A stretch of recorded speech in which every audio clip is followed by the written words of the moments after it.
ngobrol juga soal kayak Trans 7 itu. Kan banyak orang reaksioner kan, seakan-akan pesantren tidak bisa ada koreksi. Iya, betul. Gus-gusnya ini, apalagi yang oknum-oknum, itu tidak mewarisi semangat, tetapi mewarisi fasilitas kadang dari institusi pesantren dan orang tuanya, sehingga dia merasa raja itu. Privilege ya. Nah, merasa privilege dan lain-lain.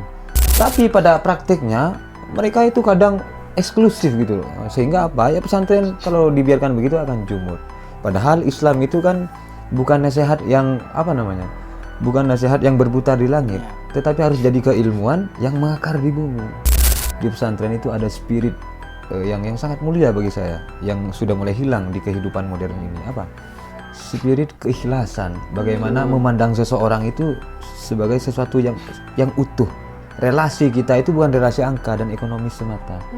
Orang yang begini kadang-kadang sampai orang-orang melihat penghormatan secara berlebihan itu bukan sebagai pengkultusan, tetapi sebagai takzim, rasa terima kasih, menghormati.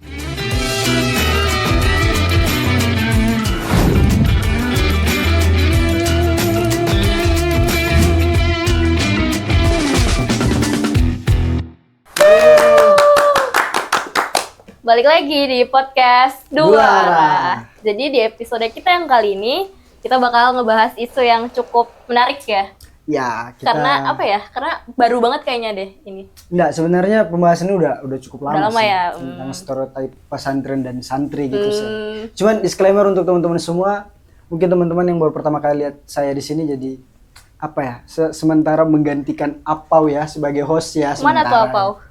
Apau katanya dia lagi umroh sama keluarganya. Apau lagi umroh ya teman-teman. Doain bener ya. Jadi karena Apau lagi umroh, bahasannya tentang sedikit-sedikit menyerempet pada pembahasan Islami gitu sih. Terus ini siapa sih? Coba perkenalkan dulu sih. Ya mungkin sebelum kita mengenalkan teman ngobrol kita nih yang asik banget gitu, kita mau sedikit menjelaskan gitu kalau beberapa menit ke depan kita bakal ngebahas soal pesantren dan santri gitulah, kehidupan pesantren lah gitu, karena mungkin kita yang bukan dari santri cukup penasaran ya Mas ketika berbicara soal santri, dan ini cukup menjadi isu hangat juga nih beberapa bulan kebelakangan itu. Betul, apalagi kan banyak stereotip pesantren yang kalau kita lihat itu kayak santri ini kan pergi belajar ya di pesantren ya gitu kan. Tapi kok disuruh ngangkut semen, disuruh ngecor juga dan lain-lain gitu. Ujung-ujungnya kalau kita tanya malah dijawab itu kan keikhlasan kita gitu. Nah itu pembahasan yang akan kita bahas. Nah kebetulan bintang tamu kita pada malam hari ini merupakan seorang santri, mahasiswa juga, seorang penggiat literasi, seorang pejuang kemerdekaan, tidak ya? Seorang penggiat literasi teman-teman. Beliau juga bergabung di komunitas Kalimetro dan beliau ini juga sering sekali aktif di sini gitu. Nah ini Mas Rozi. Bagaimana Mas kabarnya? Terus ya? Pos banget. Mas kabarnya? Biar agak Islami, alhamdulillah. Masya Allah, alhamdulillah. Alhamdulillah baik. Oke.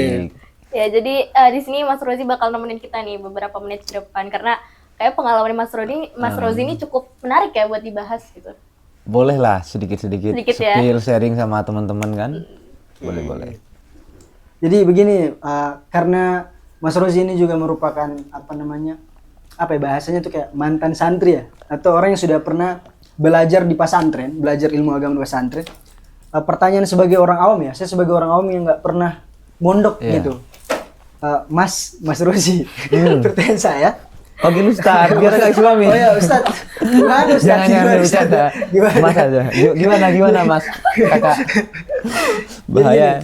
Kita kan nggak tahu nih dunia santri kayak gimana, atau dunia pesantren itu seperti apa. Nah kira-kira kalau dibilang apa sih santri itu atau apa sih pesantren itu gitu loh? Secara identitas atau secara definisinya kayak gimana pada awalnya, atau sepengetahuannya Masnya lah kira-kira gitu. Ya oke. Baik. Makasih ya Mas Salman, Ustadz Salman dan Mbaknya. Mas kabarnya di Mas.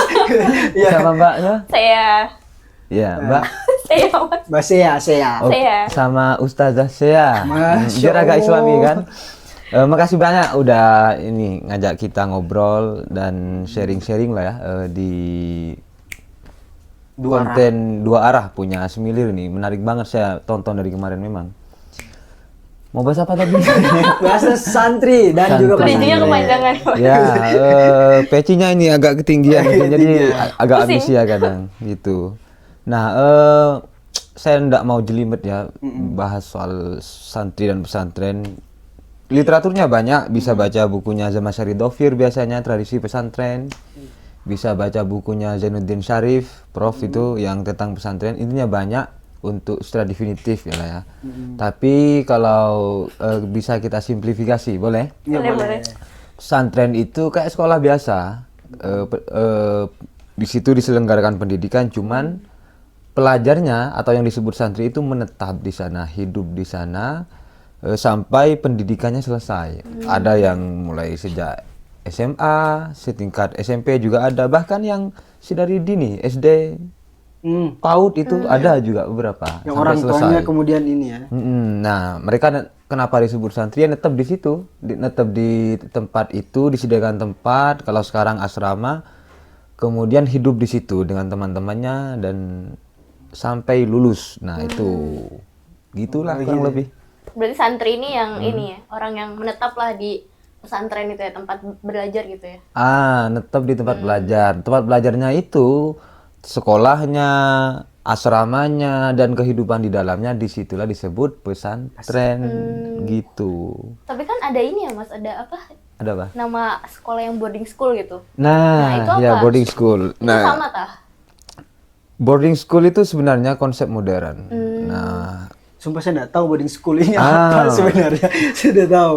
kalau boarding school itu dia pengen mengadopsi ya hal-hal yang dianggap baik dari pesantren, bagaimana agar pelajar itu fokus belajar dan maksimal, maka dia menetap disediakan asrama. Nah, boarding school itu ya yaitu sekolah yang ada asramanya. Kalau yang pesantren ada Islamic boarding school, ada Islamnya begitu-begitulah, yang mana di dalamnya diajarkan hal-hal yang berbau agama juga, tapi masih ada balancing, keseimbangan antara ilmu yang dianggap umum dan ilmu yang dianggap agamis. Kalau pesantren dulunya dominasinya keilmuan yang dalam tanda kutip dianggap agama tok, fikih, ilmu tauhid, ilmu akhlak dan lain-lainnya. Semisal ilmu soal teknikal itu, ilmu komunikasi, kemudian ilmu-ilmu tentang alam, saintek itu memang agak sedikit porsinya dulu. Tapi sekarang sudah ada perkembangan. Gitu, Ustaz dan Ustaz. Ini Mas Rozi, kan Mas Rozi kan pernah jadi santri kan? Bisa nggak ceritakan bagaimana apa kehidupan jadi santri itu gimana sih? Semenyenangkan apa atau memang Dicekam. seketat itu kan? Kalau di kepala kita kan kayak, oh kalau belajar agama tuh harus nggak boleh ini, nggak boleh itu gitu kan? Gak boleh ngerokok. Nggak boleh ngerokok, salah satu contohnya gitu kan? Ya. Tapi kan Anda merokok sekarang. Oh dulu. Waktu pengalaman santri, maaf.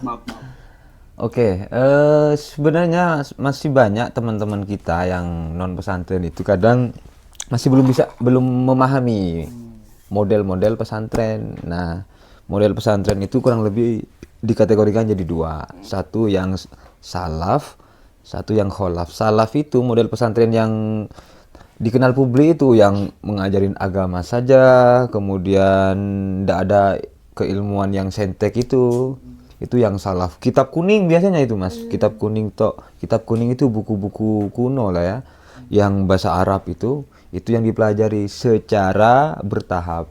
Nah kalau yang kholaf itu sudah ada perkembangan, 50% muatan kurikulumnya agama, 50% muatan pembelajarannya itu ilmu-ilmu umum yang dianggap umum. Sudah ada institusi formalnya, ada SMA, SMP, sampai bahkan yang terbaru ini di beberapa pesantren itu sampai ada perguruan tingginya.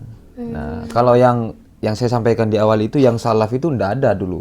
Cuman murni belajar itu ndak ada institusi formalnya, ndak ada SMA, SMP dan seterusnya. Gitu. Kalau kehidupan pesantren gimana ya? Agak subjektif. Kalau kata teman-teman di TikTok itu yang tidak mengalami tidak akan merasakan kan gitu. Merasakan boleh. Tapi perlu diceritakan kan, barangkali ada hal-hal yang bisa ditangkap kan dan dijadikan pembelajaran gitu. Nah, hidup di pesantren itu bagi saya itu salah satu takdir. Oh, Asik. sudah masuk takdir ya. Udah masuk Masya takdir. Allah. Udah berat nih. Boleh.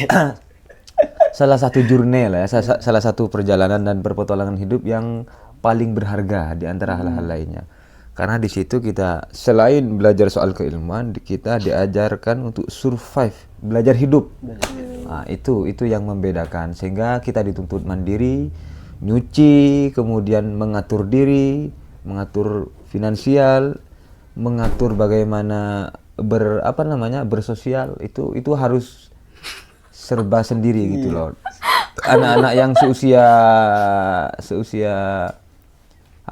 umur 17, 18, 16 tahun itu yang harusnya masih di backup sama orang tuanya. Kalau santri enggak ada, cuman di backup finansial tok gitu untuk sebagai modal untuk hidup. Mandiri lah. Mandiri. Bentar Mas, saya pernah ketawa kenapa Mbak? Banyak gitu. Oh dibilang. Tim kreatif kebentuk. Tim kreatifnya ada yang ini gitu. Kayaknya langsung semangat mau mondok. gitu. Ya biar kamu nggak dijudge ini. Takutnya dia lagi ngomong soal agama masalahnya. Terus kamu ketawa di tengah-tengah orang bilang, Khawatir di clipper kan, dipotong-potong. Sorry, ini tim kreatif ya. Tiba-tiba kepentok. Tapi Mas ngomong-ngomong, tadi kan ngomongin pengalaman ya, kayak bertahan hidup gitu.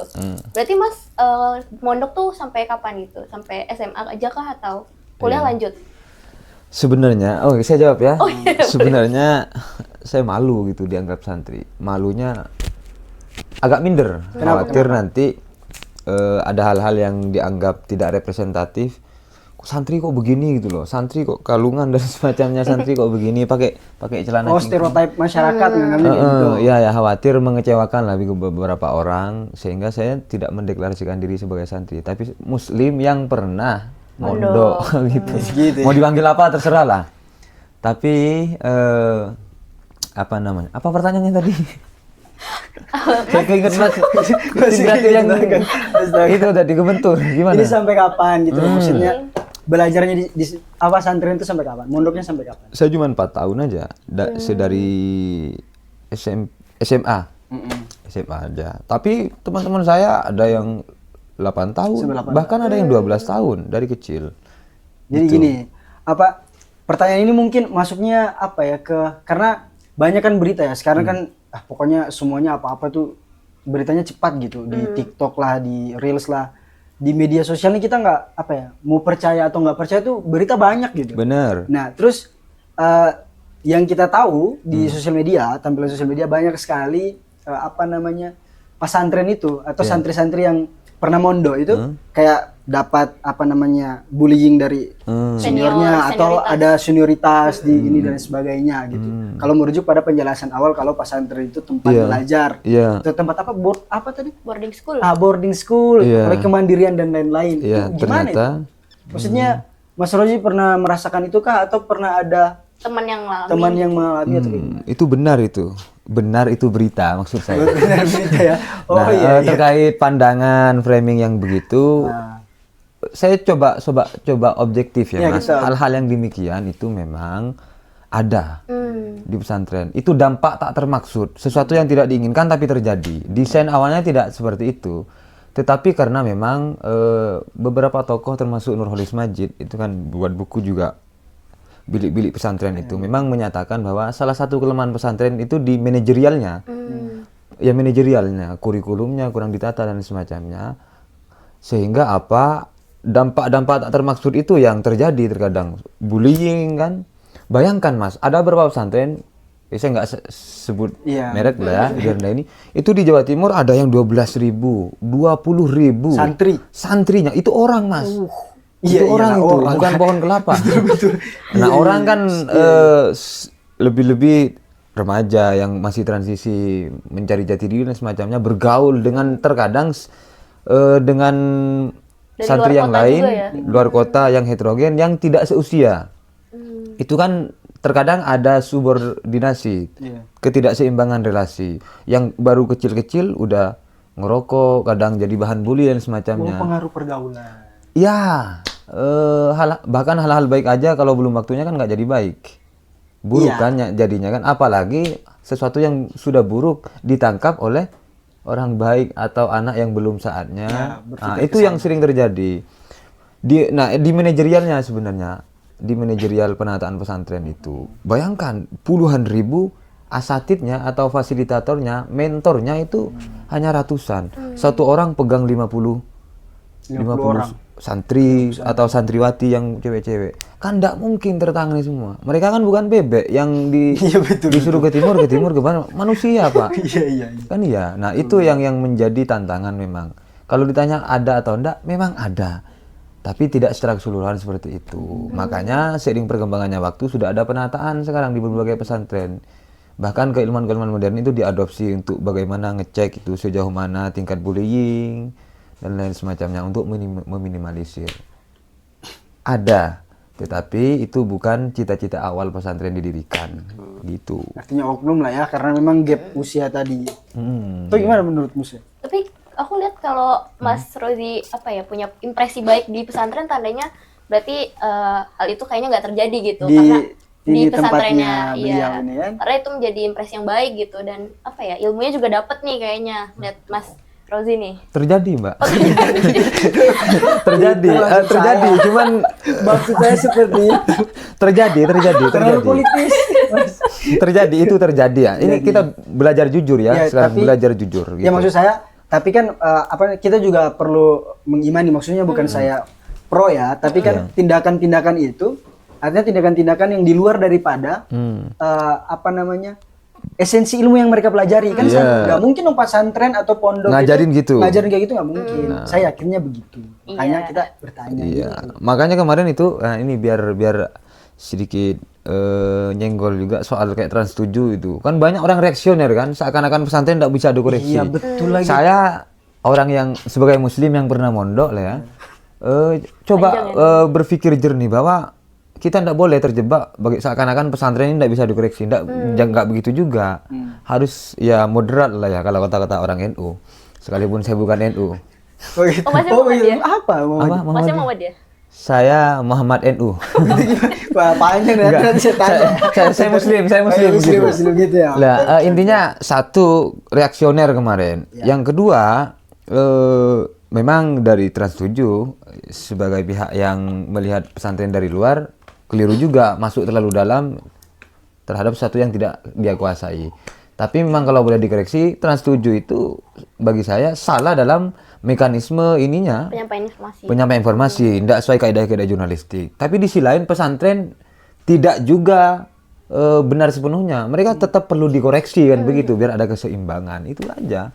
Jadi bullying itu ada, Mas, tapi perlu diminimalisir.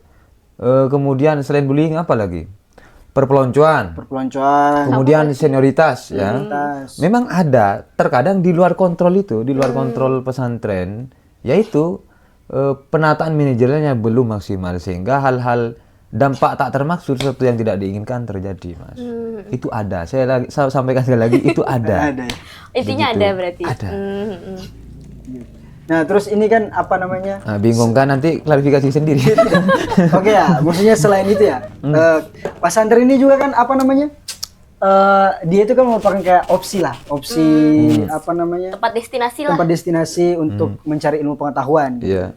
Kemarin-kemarin beberapa bulan atau beberapa tahun yang lalu kan sempat kita dengar, walaupun bahasannya udah lama ya, tapi di masyarakat tuh masih menjadi pertanyaan gitu. Kayak seolah-olah kenapa sih yang tadi di awal saya bilang santri itu kan datang nyari ilmu ya.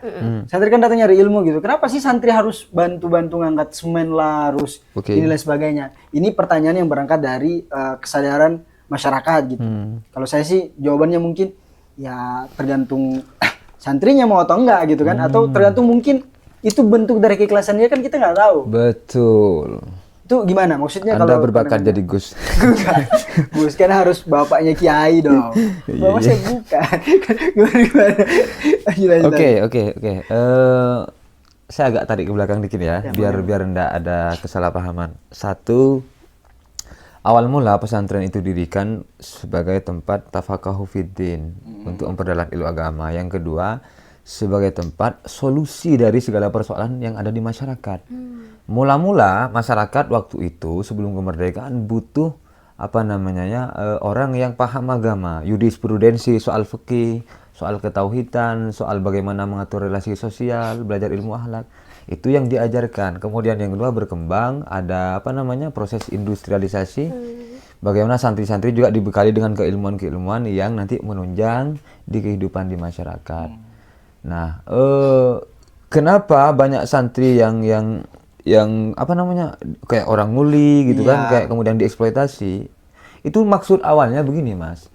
Dulu itu kiai dengan ketulusannya dia merasa bertanggung jawab terhadap masyarakat untuk mencerdaskan, sehingga dia menampung tuh segenap anak muda yang ada di situ untuk belajar keilmuan soal agama, soal umum, untuk jadi bekal nanti. Nah, masuk ke situ itu dengan sukarela. Ya, dengan sukarela, bahkan tanpa bayaran di situ. Bahkan beberapa aset privat punya kiainya itu dibebaskan menjadi institusi pendidikan tanpa dibeli gitu loh. Kayak tanah. Nah, iya, sehingga apa? Itu yang menjadi konsep awal. Yang kedua, banyak waktu itu yang mondok itu tingkatan ekonominya menengah ke bawah. Orang-orang yang rentan secara ekonomi. Sehingga mondok itu bukan hanya belajar ilmu agama, bukan hanya untuk meningkatkan kualitas diri, tapi seminimal mungkin tempat untuk survive, minimal makan di sana. Bahkan ratusan orang itu ditanggung sama pesantren. Nah, sehingga sebagai timbal balik dari apa-apa yang diberikan pesantren dan kiainya, maka ada yang namanya di pesantren konsep khidmah. Khidmah itu mengabdi, bentuk terima kasih, kemudian mengasah diri, karena di pesantren itu yang dididik itu bukan hanya otak katanya, hati. Nah, untuk mengasah itu, kepribadian itu, pekerja keras, ikhlas, maka diperlukan ekosistem yang mendorong ke situ. Ya dikasih tugas untuk itu. Praktek Iya, praktek. Satu, memang ada pesantren yang tidak mampu gaji ya, orang luar dulu. Sehingga mengharuskan bantuan santrinya itu gotong royong. Yang kedua, memang ada pesantren yang mampu tetapi masih mendorong santrinya untuk itu, yaitu untuk melatih. Ya, untuk melatih santrinya agar apa? Ada pembentukan pribadi yang utuh. Sehingga tidak split personality. Cerdas tapi tidak punya integritas misal, tidak pekerja keras dan semacamnya. Tidak punya komitmen. Nah, itu yang ingin diasah. Tetapi kadang kan hari ini kita hidup di era disruptif, media sosial merajalela, di tengah mohon maaf kita harus sampaikan, sumber daya manusia Indonesia yang masih rendah. Kebebasan itu bukan menjadi berkualitas. Kebebasan nggak didorong dan dibekali atau dikendalikan oleh akal, tapi oleh nafsu. Maka lihat apa-apa sedikit marah, subuh pendek dan semacamnya. Nah, salah mengartikan gitu ya. Iya begitu, Mas. Kurang lebih seperti takbir. Ya, terus istri sekali ya. Betul, luar biasa. Keren. Terus ada pertanyaan nggak sih? Berarti ini ya, berarti aku nangkepnya tuh buat seorang muslim yang mondok gitu. Iya. Ngelihat fenomena itu sebenarnya ada beberapa sisi historisnya juga gitu. Iya, mula begitu. Ternyata cukup panjang ya sisi historisnya gitu. Cuman bagaimana memahami sesuatu yang mendalam kalau kita hanya berhenti dan selesai pada potongan video 30 detik, 1 menit. Kan tidak mungkin mewakili itu kan. Begitu. Ya, semoga video 30 menit ini gitu bisa menjadi boleh. Nah, terus soal ini nih, ngomong-ngomong soal ini tentang dunia pondok, dunia pesantren dan lain sebagainya.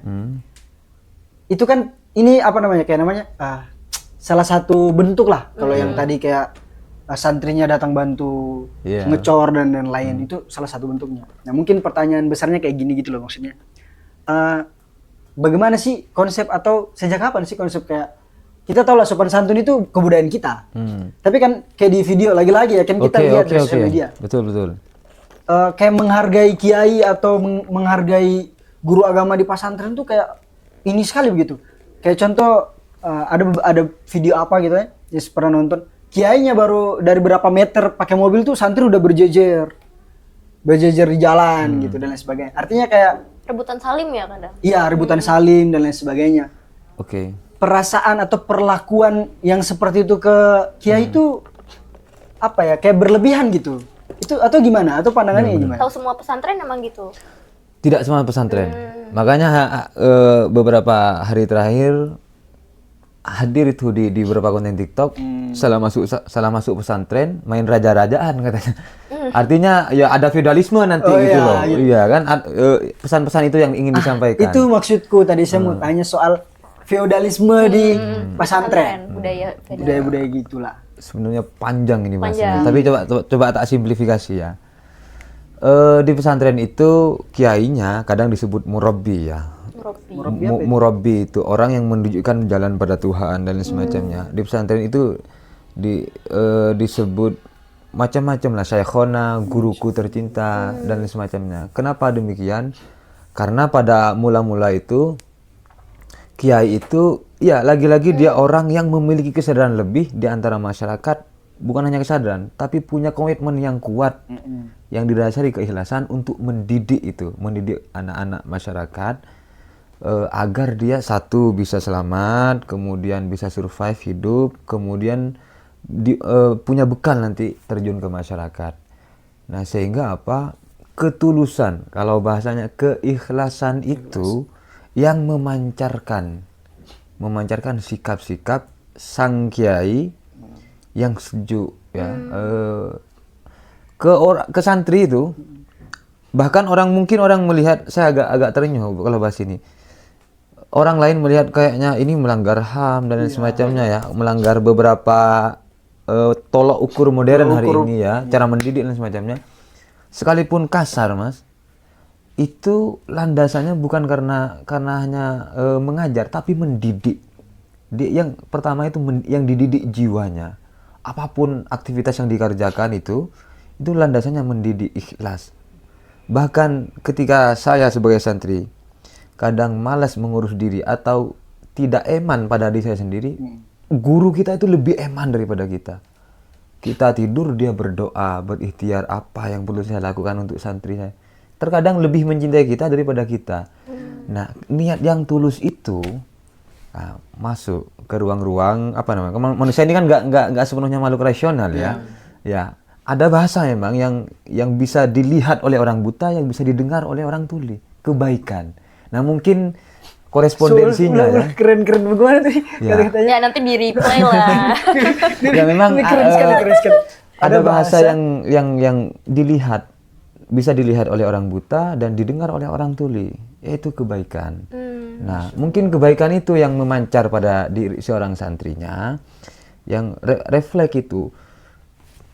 Orang yang begini kadang-kadang sampai orang-orang melihat penghormatan secara berlebihan, itu bukan sebagai pengkultusan, tetapi sebagai takzim, rasa terima kasih, menghormati orang ini sudah cinta pada saya, care pada saya, melebihi diri saya. Maka sebagai bentuk ini, makanya ketika kiai lewat, kadang santrinya itu yang berkerumun minggir sembari nunduk agar tidak mengganggu kiainya. Gimana ya? Iya betul. Kita suami istri kadang kan jomblo semua ini kita kan. Oh, Mas sudah nikah, Mas? Kan enggak, kita jomblo juga. Oke. Analogi aja, suami istri aja kalau udah cinta bener pada istrinya kan konsepnya bukan menuntut tapi memberi kan, untuk memudahkan, kemudian memberikan apa-apa yang terbaik, meratukan, merajakan itu kan ya. Mungkin. Nah, itu yang terjadi. Sifat merajakan dalam tanda kutip itu sebagai balas budi mungkin ya, sebagai rasa terima kasih. Nah, itu konsep awalnya, tetapi ada pergeseran nih. Kiai yang tulus, santri yang tulus, sehingga melahirkan relasi yang demikian. Mohon maaf, generasi selanjutnya, kedua, ketiga, keempat, gus-gusnya ini, apalagi yang oknum-oknum, itu tidak mewarisi semangat, tetapi mewarisi fasilitas kadang dari institusi pesantren dan orang tuanya, sehingga dia merasa raja itu, merasa privilege dan lain-lain. Memanfaatkan privilege itu, dikit-dikit ada ini begini apa. Nah, sehingga itu yang menjadi kecelakaan lah ya dalam relasi antara santri, guru dan murid itu, yang awalnya ideal, suci, tulus, sehingga ada pergeseran begitu. Ada penyalahgunaan dari beberapa guru. Itu kesadaran gitu. Iya. Itu Mas dan ustazah. Sifat ketundukan, penghormatan itu pilihan sadar dan rasional. Saya tunduk dan patuh itu bukan saya tidak punya akal dan pikiran, tapi karena saya tahu guru saya itu care sepenuh hati, ikhlas menunjukkan yang terbaik bagi saya, maka Saya ridho, rela, secara rasional sadar saya ngikut apa yang diinginkan, apa yang ditunjukkan oleh guru saya, kiai saya. Karena saya tahu dari awal dia mendidik saya pada hal yang baik, tidak mungkin mendidikan pada yang buruk. Itu kan ngomongin tadi soal Gus itu loh saya. Kan kemarin-kemarin kan ada berita soal ada Gus yang lagi pro kontra di masyarakat gara-gara dia ngegigit ini apa namanya? Pipi. Bayi gitu. Itu kan cuman di media gitu loh. Terus ada beberapa Tapi kalau memang itu bagi saya itu oknum yang berlebihan. Dan makanya saya bilang ada beberapa part itu di pesantren dan kehidupan pesantren, yaitu pewaris itu apa? Hanya mewarisi privilege saja, tidak mewarisi semangat berkhidmah. Nah, maka Ki Holil bilang ya berjuang itu bukan ngambil keuntungan dari perjuangan itu, tapi berkorban. Itu loh, semangat terus ada lagi berkorbanan. ini apa Gimana, di gimana? kalau saya nonton di ini Apa tuh? Harry Pras, tahu kan Harry Pras ya? Tahu dong. Harry Pras. Ada cuplikan anak kecil kan. Dia tuh kayak Gus gitu lah, anak kiai. Dia lagi ngerokok apa Iya. Tit nanti di ini ya, di sensor ya. Oh, iya, Nggak iya. boleh. dia lagi ini kan, lagi ngudut nih kan. Terus dia bilang apa namanya? Kayak dia berbicara sesuatu, intinya begini. Saya nggak mungkin teman-teman bisa nonton sendiri ya. Itu di kontennya Harry Pras gitu. Si Gus ini yang masih kecil ini, itu dia bilang seolah-olah berbicara seolah-olah di luar kapasitas dia gitu.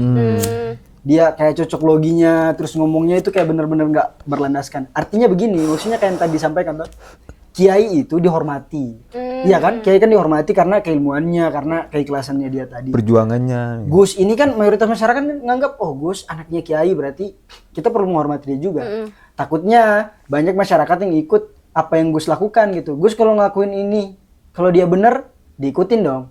Kalau dia salah pun masyarakat pasti Ikut masih aja. mikir kan dia Gus begitu maksudnya. Ya berarti pada awalnya tuh emang itu bentuk kesadaran ya? Iya. Kesadaran apa? Pilihan sadar awal-awal. Santri di awal gitu, ngerasa bentuk terima kasih, penghormatan gitu pada guru lah gitu. Tapi mungkin akhir-akhir ini kan jadi Ada pergeseran. pergeseran gitu, sehingga gus-gus atau ya oknum lah mungkin ya. Iya. Jadi ngelihat oh karena dia punya privilege gitu, Iya. jadi dia merasa berhak gitu untuk mendapat Iya. penghormatan yang Jadi sama. sok-sokan gitu. kan jadinya kan. Jadi kelihatannya jadi memaksakan gitu, Betul padahal dulu banget. ketulusan gitu. Nah gini maksudnya apa namanya? Kalau kayak saya lah, saya kan tinggal di Maluku walaupun di sana ada pesantren juga kan, saya jauh sekali sama dunia Benar. santri lah. Kalau belajar agama kan kita belajar otodidak aja atau belajar memang kayak tuan-tuan guru lah, tuan-tuan guru ngaji kan. Ya. Kayak apa di sosial media tuh kita mau belajar agama ke stereotype tentang pesantren tuh kayak rusak gitu gara-gara sosial Iya, media, apalagi ada oknum-oknum dan lain-lain gitu kan. Maka tantangan memang hari ini Mas, tantangan. Saya kebetulan ya belajar ilmu komunikasi juga soal media sosial dan semacamnya. Bagaimana apa namanya media sosial kemudian kehidupan yang baru ini membentuk cara berpikir masyarakat sehingga terlalu banyak polesan hal-hal yang mohon maaf kuning bisa aja dikasih filter jadi biru apa segala macam karena kan sudah ada apa namanya banyak polesan lah ketika di media sosial sehingga kita tidak bisa Lihat yang aslinya gimana? Iya aslinya bagaimana mencerna secara utuh. Tantangan di tengah SDM yang rendah kebebasan akan jadi keliaran. Begitu. Bentar, sudah berapa menit? Iya sudah berapa menit? Baru 20-an ya? Nanti Sudah 40 menit. Tinggal 4 menit lagi. Baru 30 ya. Nah, ini pertanyaan terakhir berarti saya. Ada pertanyaan nggak? Tadi aku cuma sedikit terpantik nih soal Muhammad NU. Muhammad NU, kemana, Iya, kemana? aku terpantik nih. Nah. Nah jadi mungkin Nggak bisa. Nanti disomasi Iya, sama dua mungkin, ormas ini. Tampang. ini nggak mengarah ke situ ya Mas, Iya. tapi kan kita tahu kalau di Indonesia sendiri kan banyak aliran lah gitu. Kalau Mas sebagai seorang muslim yang mondok nih, melihatnya ada perbedaan nggak ketika suatu aliran agama Islam nih di dalam pesantrennya gitu. Oh, iya, Jadi iya. mungkin pesantren NU seperti apa, pesantren Muhammadiyah seperti apa gitu. Oke. Tapi pastikan dulu sampeannya apa? Maksudnya Anda Pesantren ini Mas apa Muhammadiyah atau NU gitu. Saya Muhammad NU. NU ya. Nah, kita jangan kita harus berhenti dan mau berhenti dari Iya, betul. jebakan Batman itu lah ya. Iya. Harus kalau nggak hitam ya putih enggak. Muslim aja enggak apa-apa kok. Nggak apa-apa Kan ya? ada yang salah, nggak ada yang salah kok. Kan begitu. Yang penting muslim. Kalau yang muslim lah, kalau yang agama lain ya nggak apa-apa, itu pilihannya sendiri. Betul. Nah, perihal apa namanya perbedaan pesantren, sebenarnya kalau di Indonesia perbedaan aliran khususnya, ini yang banyak orang-orang belum bisa membedakan. Ormas dengan aliran itu beda. Organisasi masyarakat Islam misal, alirannya ikut yang ini, ikut yang itu. Tapi secara garis besar, aliran di dunia ini kan ada yang Islam model Syiah, Wahabi, Ahli Sunnah wal Jamaah. Di Indonesia dan di Asia Tenggara rata-rata itu Ahli Sunnah wal Jamaah. Ahli Sunnah, orang yang katanya mengikuti Nabi dan banyak jumlahnya. Nah, Indonesia pakai itu. Nah, untuk memudahkan umat, apa itu Ahli Sunnah wal Jamaah? Dibuat definisi oleh orang-orang yang dianggap ahli. Ahli Sunnah wal Jamaah itu secara tauhid, ilmu tentang pengetahuan tentang Tuhan, biasanya ikut di antara dua pakar ya. Satu Imam Maturidi, satunya yang kedua Imam Asy'ari. Secara fikih, secara jurisprudensi hukum-hukum itu halal haram, sunnah, apa segala macam, cara sholat, cara ini, itu biasanya ikut salah satu yang 4. Kalau tidak ikut Imam Ahmad, Imam Hanafi, Imam Syafi'i, Imam Maliki. Secara akhlak, yang lebih dalam lagi tasawuf, itu biasanya ikut di antara 2, Imam Al-Ghazali atau Imam Al-Junaidi. Barang siapa yang tidak ikut tauhid di antara 2, yang fikih di antara yang 4, secara akhlak tasawuf di antara yang 2 ini, kata orang-orang yang dianggap pakar, saya tidak bertanggung jawab kalau itu bukan kalau itu ahli sunnah wal jamaah, katanya begitu. Nah, di Indonesia itu rata-rata ikut yang itu. Muhammadiyah sama NU itu ngikut yang itu, secara fikih masih ngikut. Dan ormas-ormas yang lain, ormas itu banyak. Ada Muhammadiyah, ada NU, ada Perti, ada Persis, ada Nahdlatul Wathon, ada Wadah Islamiyah, ada Syarikat Islam dan semacamnya. Tetapi secara garis besar ikut di antara 2 arus nih. Model Nahdlatul Ulama itu dia akulturasi, ada nilai Islam dibenturkan dengan budaya, diambil sama-sama baik, dielaborasi kayak tahlil dan semacamnya. Di Muhammadiyah itu purifikasi itu lebih hati-hati, pure, memurnikan. Pokoknya kalau tidak kuat dalilnya tidak diambil begitu. Ormas-ormas yang lain rata-rata ngikut 2 arus yang besar ini. Nah, pesantren NU, pesantren Muhammadiyah sama juga, dan pesantren-pesantren yang lain. Tetapi ini kata orang-orang yang di NU sendiri, memang Muhammadiyah itu berangkat dari kota menuju desa. Begitupun orang NU berangkat dari desa menuju kota. Segmennya. Nah, kalau kita bicara tentang nilai lebih di Muhammadiyah itu manajerial, penataan terhadap organisasi, iklim, kultur, sistem. Makanya itu. Kalau di NU lebih banyak toleransi karena segmennya orang desa, mohon maaf, tidak ada yang salah dengan orang desa, dengan orang-orang yang masih awam, sehingga cara mendidiknya tidak bisa langsung keras, tidak bisa langsung.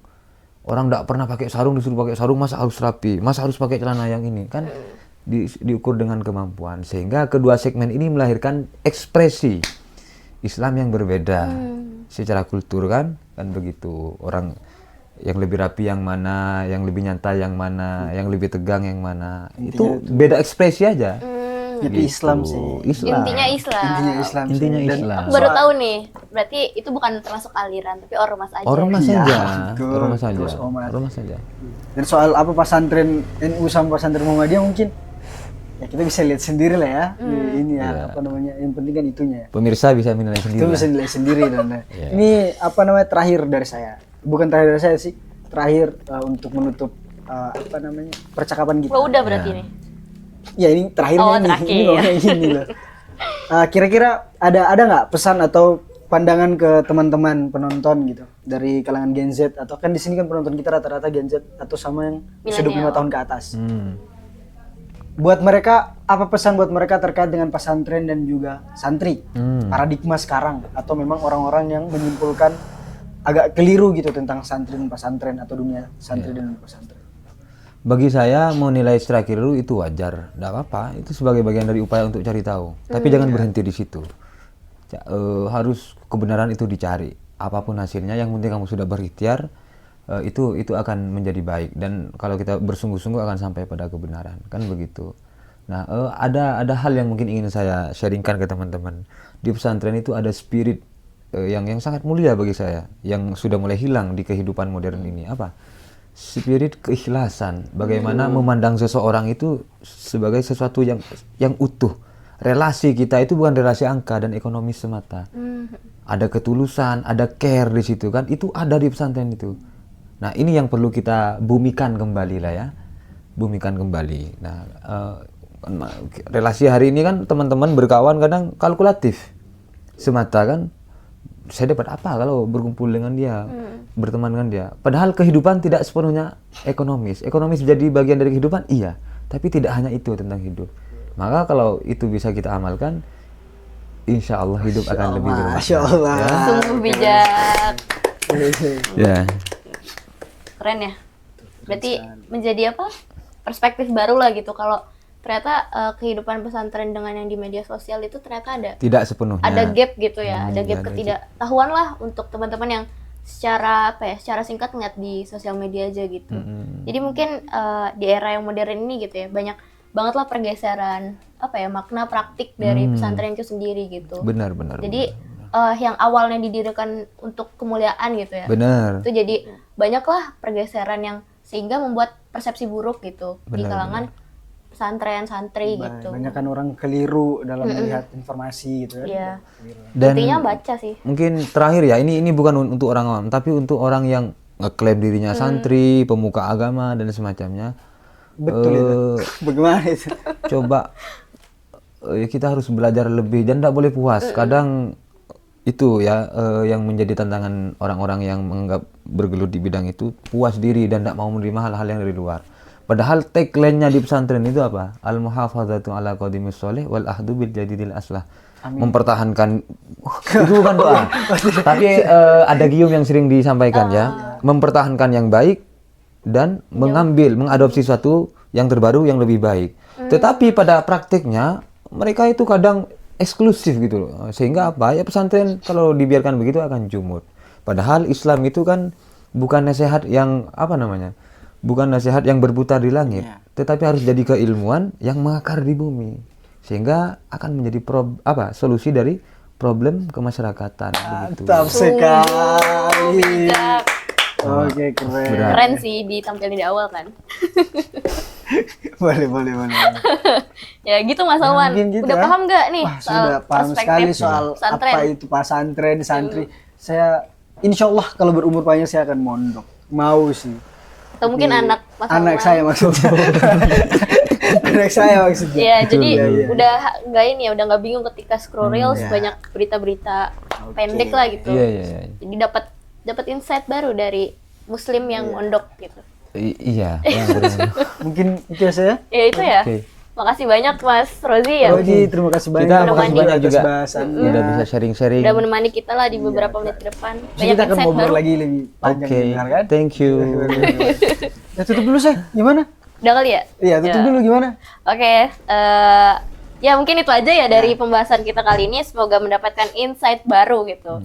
Jadi jangan lupa tonton video-video selanjutnya karena kita bakal menghadirkan perspektif baru dan topik yang beragam. Oke. Mungkin segitu aja dari aku saya. Ya, aku salah.